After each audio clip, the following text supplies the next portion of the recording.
오늘 함께 은혜 나누실 말씀은 요한복음 2장 1절부터 11절 말씀이 되겠습니다. 요한복음 2장 1절부터 11절 말씀이 되겠습니다.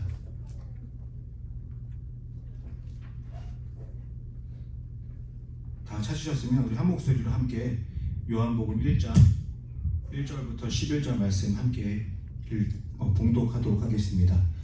사흘째 되던 날 갈릴리 가나에 혼례가 있어 예수의 어머니도 거기 계시고 예수와 그 제자들도 혼례의 청함을 받았더니 포도주가 떨어진지라. 예수의 어머니가 예수에게 이르되 저들에게 포도주가 없다 하니 예수께서 이르시되 여자여 나와 무슨 상관이 있나이까 내 때가 아직 이르지 아니하였나이다.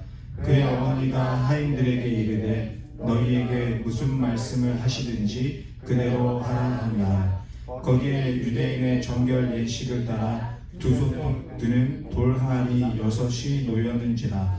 예수께서 그들에게 이르시되 항아리에 물을 채우라 하신즉 아귀까지 채우니 이제는 떠서 연회장에게 갖다 주라 하시매 갖다 주었더니 연회장은 물로 된 포도주를 맛보고도 어디서 나는지 알지 못하되 물도온 하인들은 알더라. 연회장이 신랑을 불러 말하되 사람마다 먼저 좋은 포도주를 내고 취한 후에 낮은 것을 내거늘 그대는 지금까지 좋은 포도주를 두었도다 하니라. 예수께서 이 첫 표적을 갈릴리 가나에서 행하여 그의 영광을 나타내심에 제자들이 그를 믿으니라. 아멘. 오늘은 요한복음 2장 1절부터 11절 말씀을 가지고 물이 포도주로 라는 제목으로 함께 은혜를 나누도록 하겠습니다. 특별히 오늘은 내 때라는 제목으로 함께 은혜를 나누도록 하겠습니다. 오늘 요한복음 2장 1절 처음에 보면요, 사흘째 되던 날 이렇게 말씀을 시작하는 것을 볼 수가 있습니다. 사흘 전에 무슨 일이 있었을까요? 사흘 전이면 하루 이틀 사흘 3일 전인데 그 전에 어떤 일이 있었을까요? 다 아시는 것처럼 예수님께서 제자들을 만나셨습니다. 예수님께서 안드레와 요한을 만나셨고 또 이 안드레가 시몬한테 또 예수님을 소개시켜 주니까 예수님이 너는 이제 반석이다 이렇게 말씀을 해 주십니다. 그리고 빌립이 예수님을 만나고 나다나엘한테 또 예수님을 소개하죠. 예수님이 나다나엘을 만나고 나서 예수님이 나다나엘에게 이 사람은 참 이스라엘 사람이다 이렇게 말씀하시는 일이 사흘 전에 있었던 일이었습니다. 이런 일이 있고 나서 예수님이 결혼식에 초대를 받으셨습니다. 오늘 요한복음 2장 1절과 2절에서 이 사실을 말씀하고 있는데요. 우리 요한복음 2장 1절 2절 말씀 같이 읽어보겠습니다. 사흘째 되던 날 갈릴리 가나에 혼례가 있어 예수의 어머니도 거기 계시고 예수와 그 제자들도 혼례의 청함을 받았더니. 오늘 말씀을 잘 보시면요, 결혼식에 예수님이 초대를 받으셨고 또 제자들도 초대를 받았습니다. 그리고 예수님의 어머니 마리아도 결혼식에 함께 초대를 받았습니다. 이 결혼하는 사람들과 예수님과 제자들과 마리아와 어떤 관계였는지는 알 수가 없습니다. 왜냐하면 이 성경에 기록되어져 있지 않기 때문에 알 수가 없습니다. 그런데 왜 기록하지 않았을까요? 왜 기록하지 않았냐면 어떤 사이였는지가 중요하지 않기 때문입니다. 오늘 말씀에서 중요한 것은 예수님께서 이 결혼식에서 보여주신 일들이 중요한 것입니다. 다 아시는지 모르겠지만 이스라엘의 결혼식은 참 복잡합니다.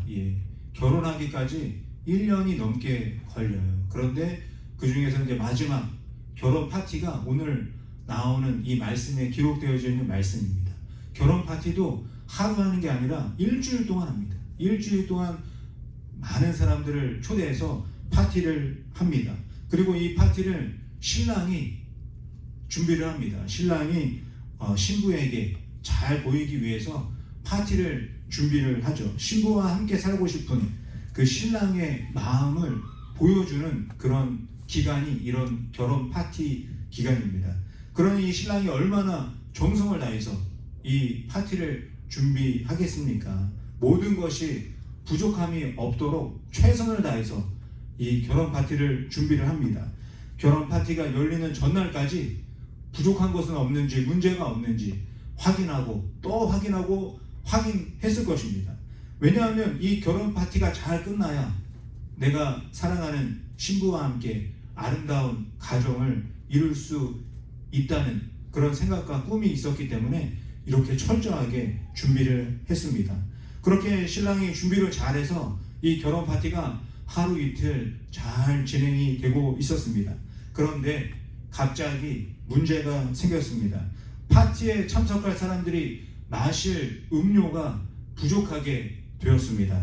일주일 동안 파티를 하니까 얼마나 많은 사람들이 와서 먹고 마시고 그랬겠습니까? 또 더군다나 이 이스라엘 지방은 다 아시는 것처럼 낮에는 정말 뜨거운 지역입니다. 그렇게 뜨거운 지역이니까 음료가 없으면 평상시의 삶도 참 힘든 삶이 될 수밖에 없는 그런 지역입니다. 그리고 또 이스라엘에서 나오는 물은 그냥 바로 마실 수가 없기 때문에 과일 같은 걸로 음료를 만드는 그런 풍습이 이 이스라엘에 있었습니다. 또 이스라엘에 포도가 많다 보니까 포도로 음료를 만들어서 물을 대신해서 마셨습니다. 다른 음식이 부족하다고 하면 그냥 조금 먹거나 먹지 않으면 되었습니다. 그런데 음료가 부족하면 어떻게 되겠습니까? 음료가 부족하면요, 다른 음식도 먹을 수 없는 그런 일이 생길 수가 있었습니다. 그래서 음료는 꼭 있어야 했습니다. 음료가 없으면 이 결혼 파티는 망칠 수밖에 없었습니다. 음료가 부족하다는 사실을 제일 먼저 안 사람들이 이 파티에서 일하는 하인들이었습니다. 하인들은 이 사실을 알고 정말 당황을 했습니다. 어떻게 해야 좋을지 몰랐습니다. 즐거웠던 이 결혼 파티가 조금 어수선해졌고 또 이 문제를 어떻게 해결해야 될지 잘 몰라서 사람들이 막 우왕좌왕 그렇게 하고 있었습니다. 생각지도 못한 문제가 생겼기 때문입니다. 사람이 사는 모습은 다 비슷한 것 같습니다. 생각하지도 못하고 예상하지도 못한 문제를 만나면 당황하게 되는 것 같습니다. 이 일을 어떻게 하면 좋을까? 어떻게 해결할 수 있을까? 이렇게 당황을 하게 되죠. 하지만 당황을 하면 당황할수록 상황은 더 어려워지게 되는 경우가 많은 것 같습니다. 문제의 원인을 알 수가 없고 해결할 수 없으니까 엉뚱한 사람들에게 짜증을 내고 또 화를 내는 그런 경우도 생기는 것 같습니다. 이런 상황을 보고 있었던 한 사람이 있었습니다. 바로 예수님의 어머니 마리아였습니다. 무슨 문제가 생겼는지 마리아가 자세히 알아보기 위해서 자리에서 일어나서 다가가 보았습니다. 그리고 마리아는 이 결혼 파티에 음료가 부족하다는 사실을 알게 되었습니다. 하지만 마리아는 하인들처럼 당황하지 않았습니다. 우리 요한복음 2장 3절 말씀을 우리 다시 한번 보도록 하겠습니다. 포도주가 떨어진지라 예수의 어머니가 예수에게 이르되 저들에게 포도주가 없다 하니. 마리아는 당황하지 않고 이 문제를 들고 예수님에게 찾아갔습니다. 예수님에게 이 결혼 파티에서 벌어지고 있는 일, 문제가 생긴 것을 예수님에게 다 알려드렸습니다. 그리고 나서 당황하고 있는 하인들에게 마리아가 부탁을 합니다. 요한복음 2장 5절에서 말씀하고 있는데요. 우리 다시 한번 읽어보도록 하겠습니다. 그의 어머니가 하인들에게 이르되 너희에게 무슨 말씀을 하시든지 그대로 하라 하니라. 마리아가 하인들에게 말을 하고 있는 거죠. 예수님이 혹시 우리 하인분들을 찾아와서 부탁을 하시면 그게 무슨 말씀이 되든지 그대로 좀 해주세요, 이렇게 부탁을 하고 있는 것이죠. 그리고 잠시 후에 예수님은 하인들을 만나셔서 말씀을 하십니다. 요한복음 2장 7절과 8절 말씀 우리 다시 한번 같이 읽어보도록 하겠습니다.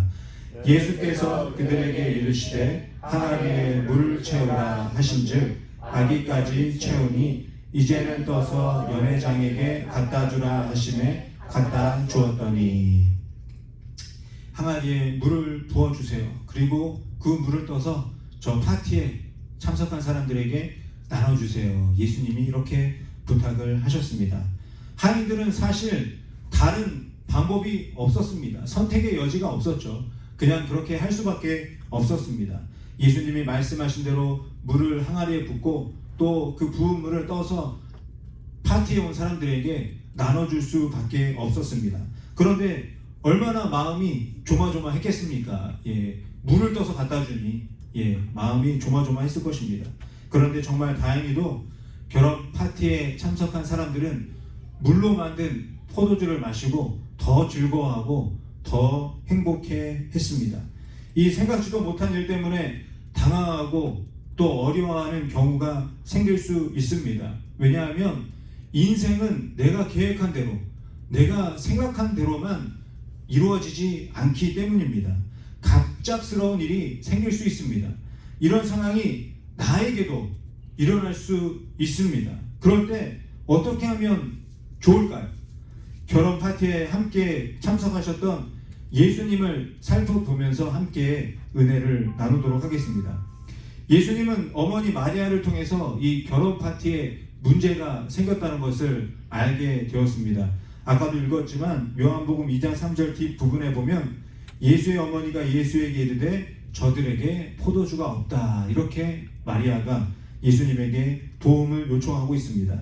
그러면 예수님이 알겠습니다 어머니, 제가 이 문제 해결하겠습니다 이렇게 말씀하시거나 아니면 제가 어떻게 하면 좋을지 알아보고 오겠습니다 이렇게 말씀하셔야 할 것 같은데 예수님의 반응은 전혀 그러지 않은 것 같습니다.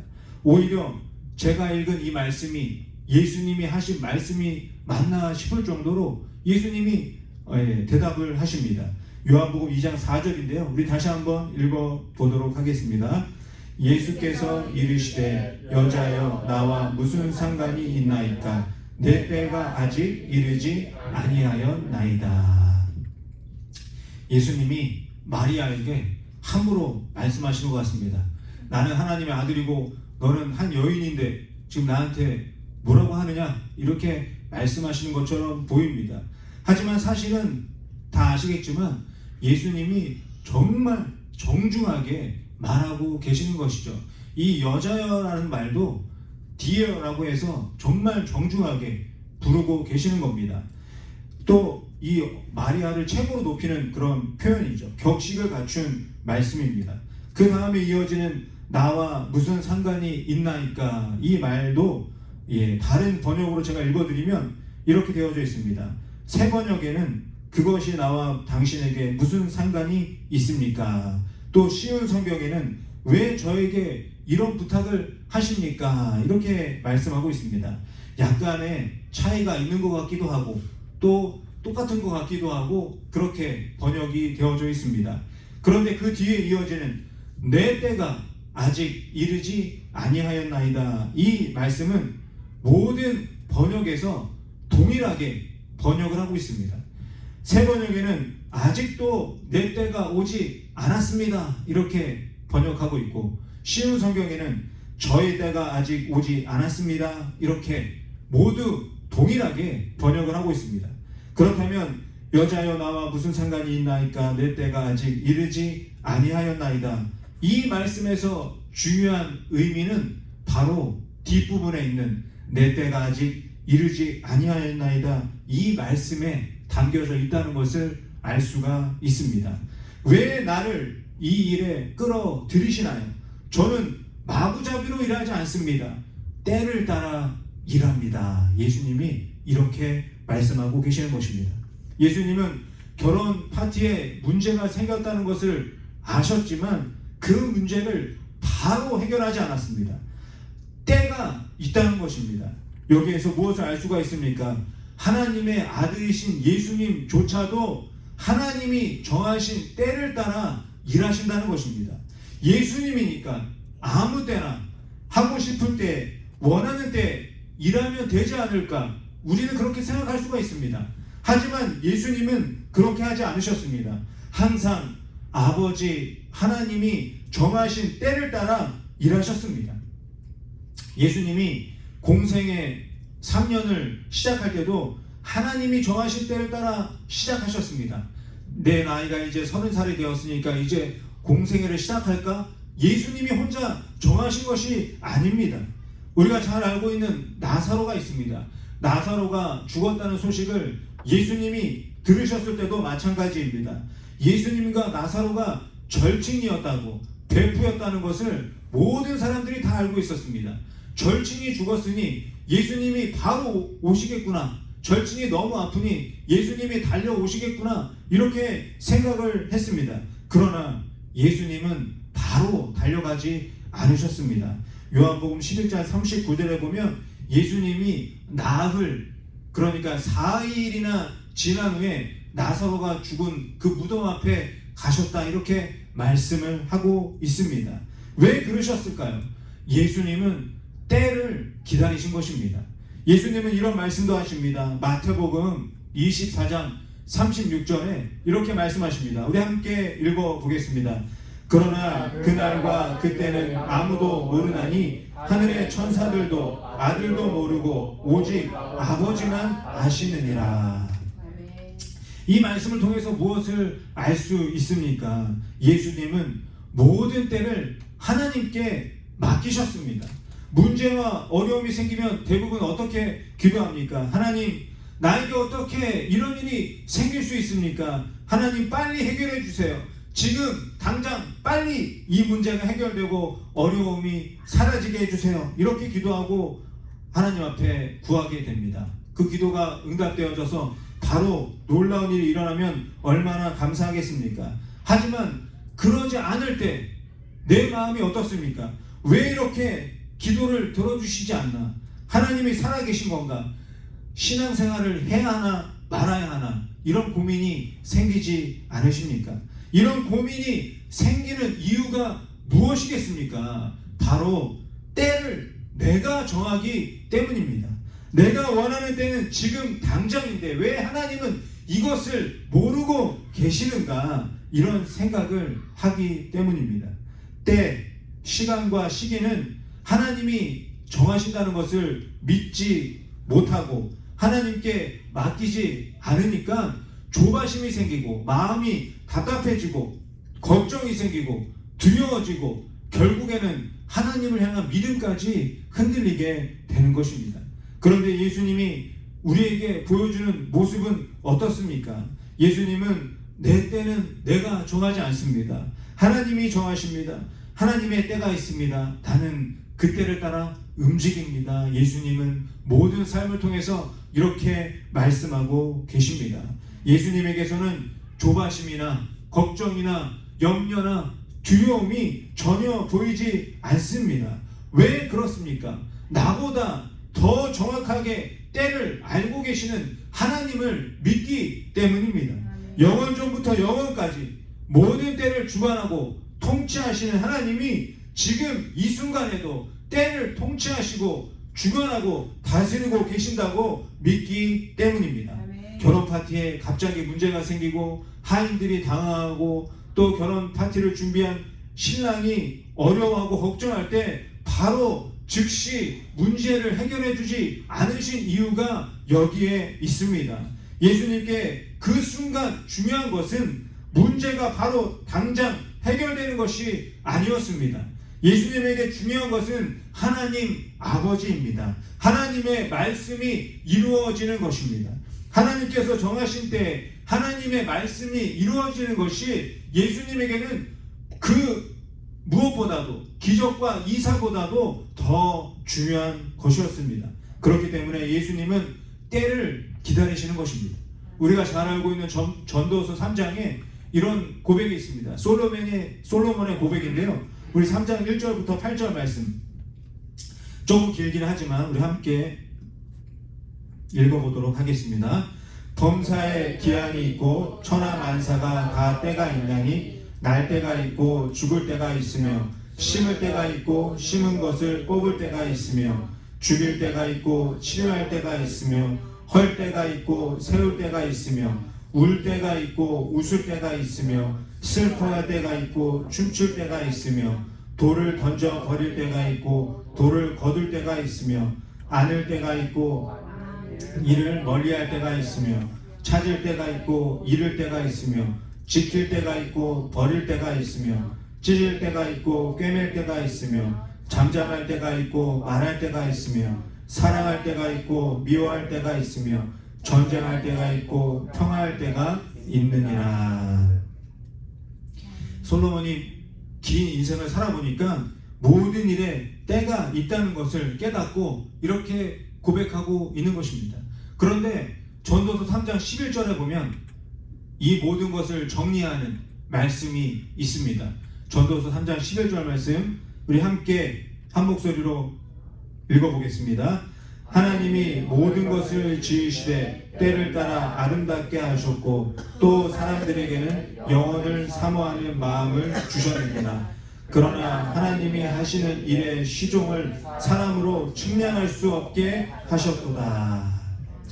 하나님이 하시는 일의 시종을 사람으로 측량할 수 없게 하셨도다. 이렇게 말씀하고 있습니다. 하나님이 일하시는 시종, 하나님이 어느 때에 일을 시작하시는지 또 하나님이 어느 때에 일을 마치시는지 사람은 모른다고 말씀하고 있는 것입니다. 때가 있기는 하지만 그 때를 사람은 알 수 없다 말씀하고 있습니다. 사람은 모릅니다. 정확한 때를 모릅니다. 그리고 가장 좋은 때를 모릅니다. 이 사실을 인정해야 합니다. 인정하지 않으면 어떻게 되겠습니까? 조급해지고 답답해지고 화가 나고 짜증이 날 수밖에 없습니다. 그러나 하나님께서 때를 주관하신다는 것을 믿으면 마음에 평강이 임하고 문제와 어려움이 찾아와도 당황하지 않고 살아갈 수가 있는 것입니다. 사랑하는 성도 여러분, 갑작스러운 문제 때문에 당황하고 계십니까? 생각하지 못한 어려움 때문에 힘들어하고 계십니까? 그 모든 상황을 하나님이 모르시겠습니까? 내가 처한 모든 상황과 환경을 하나님은 다 알고 계십니다. 우리가 부르는 찬양 중에 웨이메이커라는 찬양이 있습니다. 그 후렴에 보면 Even when I don't see it, you are working. Even when I don't feel it, you are working. You never stop, you never stop working이라고 그 가사가 있습니다. 그는 보이지 않아도 그는 느껴지지 않아도 일하시네. 주님, 그는 결코 멈추지 않으시네. 이렇게 찬양의 가사가 있습니다. 하나님은 지금도 멈추지 않고 일하고 계십니다. 주무시지도 않고 쉬지도 않고 일하고 계십니다. 다만 하나님의 때가 있다는 것입니다. 내가 생각하고 기대하는 때가 아니라 하나님이 정하신 때입니다. 내가 원하는 때가 아니라 하나님이 일하시는 때가 있다는 것입니다. 이 교회도 마찬가지입니다. 하나님의 때가 있습니다. 하나님의 때를 따라 시작되었고 하나님의 때를 따라 하나하나 하루하루 매일매일 하나님께서 일하고 계시는 것입니다. 믿으십니까? 믿으시기를 바랍니다. 왜 믿어야 하겠습니까? 하나님의 때가 가장 정확하기 때문입니다. 하나님의 때가 가장 좋기 때문입니다. 하나님께서는 성도들을 그냥 내버려 두지 않으십니다. 하나님은 절대 내버려 두는 그런 분이 아니십니다. 신명기 28장 12절에도 보면 하나님의 때에 대해서 말씀하고 있습니다. 우리 함께 같이 읽어보겠습니다. 야훼께서 너를 위하여 하늘의 아름다운 보고를 여시사 내 땅에 때를 따라 비를 내리시고 내 손으로 하는 모든 일에 복을 주시나니 내가 많은 민족에게 구워줄지라도 너는 꾸지 아니할 것이요. 저와 여러분을 내팽겨 두시는 것이 아니라 때를 따라 비를 내려주시고 때를 따라 복을 주시겠다 말씀하고 계십니다. 예수님도 때를 따라 일하셨습니다. 예수님도 때를 따라 일하시는데 저와 여러분은 어떻게 해야 하겠습니까? 하나님의 때를 믿고 때를 따라 인도하시는 하나님을 따라가야 하지 않겠습니까? 2023년 5월 28일 이때에 하와이 순복음교회가 이곳에 존재하는 것도 다 이유가 있는 줄 믿습니다. 그러므로 하나님을 믿고 두려워하지 마시기 바랍니다. 하나님을 믿고 걱정하지 마시기 바랍니다. 때를 따라 인도하시는 하나님의 은혜가 가장 좋은 때에 임하게 될 줄 믿습니다. 하나님께서 왜 때를 따라 일하시겠습니까? 하나님이 우주의 창조자이시기 때문이겠습니까? 하나님이 전능자이기 때문이겠습니까? 하나님이 마음대로 하실 수 있으니까 그렇게 하시는 거겠습니까? 그렇게 생각할 수도 있습니다. 하지만 성경 말씀을 잘 읽고 묵상해 보면 금방 알 수가 있습니다. 하나님께서 때를 따라 일하시는 이유는 바로 저와 여러분을 사랑하시기 때문입니다. 저와 여러분을 사랑하시기 때문에 정확한 때를 따라 일하고 계시는 것입니다. 저와 여러분을 너무나 사랑하시기 때문에 가장 좋은 때를 따라 하나님께서 우리에게 은혜를 허락해 주시는 것입니다. 나를 사랑하시는 하나님을 믿고 두려워하지 마시기 바랍니다. 요한일서 4장 18절 말씀 우리 함께 큰 목소리로 함께 읽겠습니다. 사랑 안에 두려움이 없고 온전한 사랑이 두려움을 내쫓나니 두려움에는 형벌이 있습니다. 두려워하는 자는 사랑 안에서 온전히 이루지 못하였느니라. 하나님을 사랑하는 자는 두려움이 없습니다. 하나님을 믿는 자는 때를 따라 역사하시는 하나님의 사랑 안에서 날마다 감사하고 평강한 삶을 살아가는 것입니다. 내가 원하는 때, 내가 계획하고 생각하는 때가 아니라 나를 사랑하는 하나님께서 저와 여러분에게 가장 좋은 때를 따라 인도하신다는 이 사실을 믿으시기를 바랍니다. 그리고 하나님의 때를 감사함으로 기다릴 줄 아는 저와 여러분이 되시기를 바랍니다. 때를 따라 일하시는 주님의 사랑이 이 자리에 계신 우리 모든 성도님들에게 충만하시기를 예수님의 이름으로 간절히 축원드립니다. 기도하겠습니다. 살아계신 하나님, 하나님께서 지금도 때를 따라 일하고 계시는 줄 믿습니다. 내가 생각하는 때, 내가 좋아하는 때가 아니라 완전하신 하나님께서 가장 좋은 때를 정하시고 그때에 일하고 역사하시는 줄 믿습니다.